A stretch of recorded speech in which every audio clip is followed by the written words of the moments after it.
Si X, hindi mo siya kaibigan. Hindi mo rin siya kaaway. Siya yung taong nakasama mo sa nakaraan na gumawa ng magandang alaala. Pero hindi na siya parte ng buhay mo sa ngayon kasi wala na kayong dalawa. Pwede siya yung dahilan kung bakit nasaktan ka ng sobra-sobra.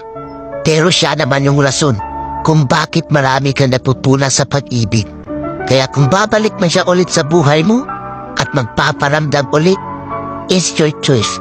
Kaya paano ka mabubuo ulit ang sarili mo kung tatanggapin mo yung tao na sumira ng pagkatao mo? Kaya lagi mong tatandaan, kaya lapis ang gamit ng mga bata para ipaalam sa kanila na ang mali ay pwede pang itama. Kaya naman ballpen ang gamit natin para ipaalam sa atin na hindi na tayo bata, na para ulit-ulitin pa ang pagkakamali na hindi na natin kayang burahin.